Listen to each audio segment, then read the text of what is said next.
He could be the next Conor McGregor star. I want that world title. All laugh all you want and say I'll never be champ. You gang of mushrooms. Like that kind of a star where the whole He world has is watching. that weird personality. Yes. Yeah, he has that. Well, he's very disarming because people, they see, I talked about this in the last pay-per-view. I said it's a very sneaky trick because guys like you look at you, the way you carry yourself, the way you, that's a fighter. Like you look at that guy's a dangerous motherfucker. But when you see Paddy, he's dancing like this, his hair is flopping around like he's in the Beatles. You know, he's like, he seems silly, but then he fucks people up.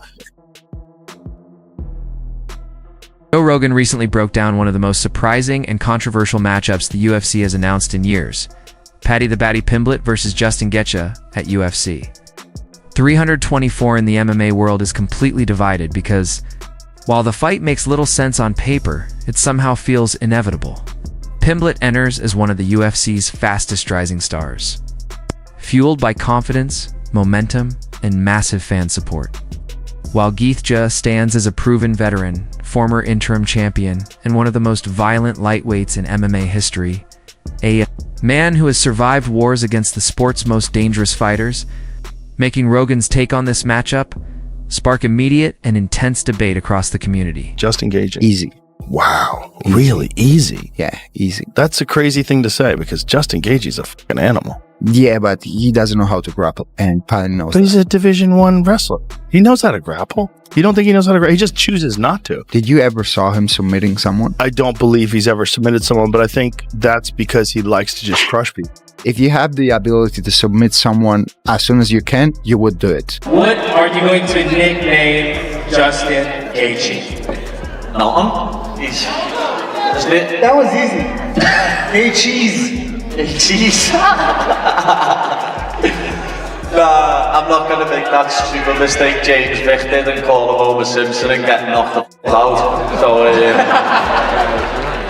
to me, he's a legend, lad, and I'm not going to disrespect him. It's as simple as that. Who should Paddy the Baddy be fighting next? Oh, dude, Paddy the Baddy likely is going to fight with Justin Gaethje. But you want to know who doesn't want that fight is Gaethje. Or Arman Sarukian? That's the thing. So Arman just called him out. Gaethje believes, with the mandate of the masses that he just has, not to mention the risk that he took over Fitzayev. When you take a risk like you're a big star and you take on a guy that dangerous that's lesser known, you get a reward for it. And even though Gaethje's 1-1 in his last two, just remind you out of his last three, two of them were title fights. He believes he's the number one contender. Gaethje believes I don't have to do anything. I can sit here and wait. Gaethje, at some point in his career, has the right to tell the decision makers, we're going to do it my way. He's never pulled that card yet. I feel like as a community, we have to get behind him when it's the only thing he's... If there's going to be an interim title on the line, because Ilya is stepping away and we don't really know how long and drug out this could be and how long he's going to be away, he keeps pushing it back. Originally, he was saying he was going to be January.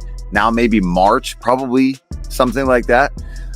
I did think the matchup was interesting. I didn't see that coming. Like I thought potentially those two would be fighting maybe if Ilya was fighting Arman or, you know, however they were going to figure that situation out. But with Arman having come off such a big win recently, that's where I felt like it was an interesting matchup that he's just getting yet again kind of left on the side of this whole equation. Do I think it's going to be a super exciting fight? Hell yeah, I do. I think it'll be a lot of fun and good for both those guys and good for Gaethje to get another chance to work his way into that real title picture again. But I don't know. I feel like Arman's getting shafted a little bit in this match. Devil's avocado. And you're right. Maybe he is getting shafted because he's number one contender. However, caveats, he pulled out. Stylistically, this fight is chaos on the feet, where Gaethje's pressure, leg kicks, and durability pose dangers Paddy has never faced, leading many to believe that if it stays standing too long, Pimblett gets hurt and finished. But as Joe Rogan points out, Paddy is calm, smart with range, and owns a grappling edge that could flip the fight if he survives early and forces uncomfortable exchanges, making it a potential career-defining moment for him. Paddy, that's an interesting fight. Justin said he's going to retire if he doesn't get the title fight. Ilya's going through some stuff to make an interim belt. Arman Sarukian, where's Arman? The number one ranked lightweight. And you're not doing a title fight with him while Andy's ready to go. UFC does whatever the fuck. Well, I thought I read that it was because the last time he was going to fight Makhachev, he he faked an injury, or was that just fake news I read? That is absolutely fake news. You think Armin Sarukian's gonna fake? I don't know, an injury? dude. I don't fucking know. I just seen it, dude. Facebook is always right. No, Armin is the number one guy in the division, rightfully so. He should be fighting at least. Why the fuck wouldn't he then? Yeah, that's because wild. Paddy versus Gaethje is a bigger fight than Armin versus either of those two. Okay, it's a Paramount biggest first pay-per-view. I'm talking with my hands a lot. I got one. No, I'm good. Who you guys got? Paddy versus Gaethje. It's an interesting fight. I got Paddy all day. I think I do too. Bad, dude. He's good. It's weird though. It's like 3 years ago you asked me that. I'm like, I don't know. Jared Gordon beat him. It's like, but now Paddy's on it. Paddy is Who good. did Justin just fight? Like recent? Justin hasn't fought him. He got knocked last out. fight. The last fight he got knocked out, right?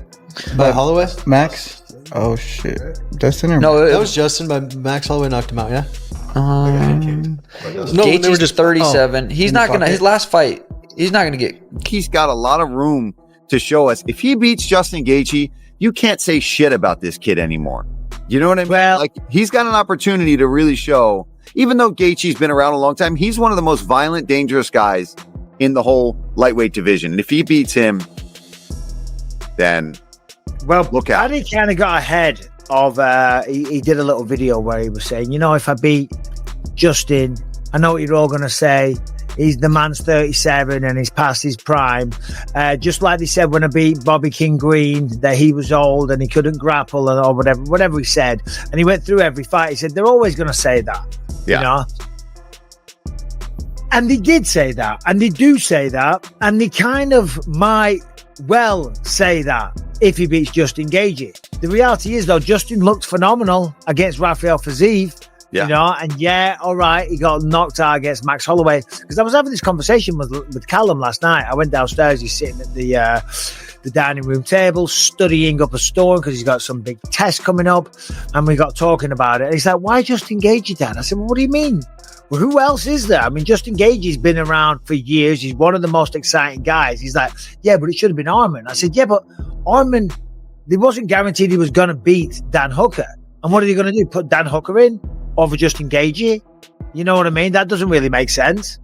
Because a win over Gaethje wouldn't just elevate Paddy, it would launch him into the title conversation, which is where the politics come in. Many fans expected Pimblett to face Ilia Topuria due to their long-standing rivalry and real tension. But the UFC chose a different path.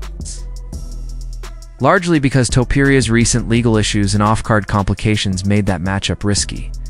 So instead, Paddy gets Gaethje, a safer choice politically, but a far tougher challenge competitively, making this fight fascinating. Because a loss can be framed as moving up too fast, while a win instantly cements Paddy as a legitimate title contender.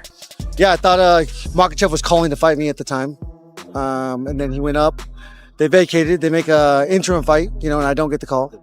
But yeah, I just stayed the course, and I've been really working hard and training and really sticking to my guns when it's come to taking the right matchups. I would have fought anybody. I would have fought Armin. I would have fought Paddy. I would have fought Ilia, as long as it was, for a belt. And that's where we're at. So I'm excited. So did you tell the UFC at the time that interim fight was ready? Like, hey, just call me and I'm there? Like, had you made them aware? No, I didn't even know that was happening, and then they announced it. So yeah, it was cool. It kind of sucked because, again, the champion was calling to fight me. And then he vacates, and then I don't get the call. So that was tough. But, I was coming off a loss versus Max Holloway. It is what it is, and timing is everything. And this is perfect timing to finish everything off like I want to. I was just going to... Actually, let's touch on that. When you said finish everything off like I want to, what exactly do you mean on that? Like, are we looking towards the end of the line? Like, are we just looking one fight at a time? Or? It's always been one fight at a time, but I would be a fool to say that this is the beginning. There's no doubt that the end is near. And, I've been in some of the biggest fights, ever in this company, and they continue to give me these opportunities, and so I'm so thankful for them for giving me this chance to prove that I'm one of the best in the world. Again, since 2017, I fought 12 times, and only one guy has been outside of the top 5. So I've been here, I've been putting in the work, and it's a tough game. It's a crazy game. Everyone's always like, you're gonna win. I'm like, dude, it's such a fucking crazy game. I'm gonna be as ready as I can, and I'm gonna give 100% max effort. And it is what it is. If somebody had come up to you after that fight with Fiziev that night and said, hey man, just under a year from now, you're going to be fighting Paddy Pimblett for the interim title, what would you have thought? I mean, if they knew, like, obviously, if that was like a glimpse into the future, it'd be amazing trying to figure out the formula how that happens. But now we know. And as far as Paddy, right, he said some things about you. Like he said, you know, talking about you being on the sidelines, and I don't know if it was trash talk or whatever it was, trying to build the fight. But what do you think of Paddy? Like, do you think it's going to be cordial? Do you think there's going to be some trash talk today? Like, what's your opinion on the guy? I mean, I think people will think it's trash talk, but it's just him being him, me being me, you know. If this is an entertainment business, and he's one entertaining motherfucker. So, yeah, I mean, I wouldn't mind him adding something to the story so that people want to watch. Either way, people are going to want to watch. I'm the most consistent, most exciting guy, and this guy is on a freaking tear right now. So when that cage door locks, we're going to try to beat the shit out of each other, and I can guarantee every person in the arena will turn into... If he wins, he reminds everyone exactly who he is. And as Joe Rogan put it, this fight is a collision of timelines. One man fighting to cement his legacy, the other trying to create one where one thrives in chaos, while the other feeds on momentum and belief, leaving the MMA community completely divided between those who think Paddy's confidence, youth, and grappling getting worked on. I'm sorry, I'm just pulling up the rankings so that we can see, like, there is nobody else. I mean, Max would be the other one, but I feel like Max and Charles is already being put into the works for a fight as well, which might have been why we don't see the two of them, because that's what everybody's saying, right? They're saying, why isn't Max involved in this with somebody like Armin, those two guys? Because Max is number 3, Armin is obviously number 1, and instead we're getting the number 4 and the number 5 guy fighting for the interim belt. But again, everyone, it's easy for us to sit on the outside and not be in that war room that they call it, and matchmaking, and again, planning these things ahead of time. So, oh, here we go. Harrington said, Armin said he knew they were targeting Ilya versus Paddy for January. So, okay. So it looked like that was what was going to probably happen, that it was going to be Paddy getting the title shot. And then I wonder what Gaethje was going to do officially if that had happened. You know what I mean? Well, he said he was going to retire, didn't he? Yeah, I wonder if he really would have. With a head kick, too. The fight before the Max Holloway one, which is pretty impressive. True. So who you got, man?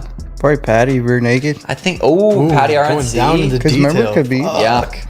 Remember Khabib. Paddy RNC is definitely possible. God, dude, these things, it's so crazy. Like, I'm not going to do one right now, but I want to so bad because I have it in my hand. Just do I don't need one. I'm on fucking... You have so much self-control, dude. You're so disciplined. That's what I was getting at. Yeah. Co-main event, Amanda Nunes coming out of retirement versus Kayla Harrison. Dude, I was around Kayla Harrison my last fight. You're around pretty big. Around him? Did I say him? No, I said him. Oh, her. No, I said she's big. Yeah. She's twice the man I'll ever be. That's fire, dude. No, but she's a big girl. She was super sweet, very nice, but it's crazy to think that she gets down to 135. Even Amanda's a big girl. They should just agree to fight at 145. They're massive chicks with massive Who you got power. on that one?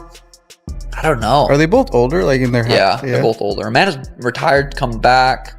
Kayla Harrison, I think this is like her second fight at 35 or third fight at 35. She's been dominant though every time she fights. Yeah, it's always, it's like, is she gonna make weight again? Because it's not guaranteed with those girls. Are massive. To be honest, I don't know who I got. I don't know. Just take a guess. What if they needed to lose like 5 pounds and got a double mastectomy? What's that?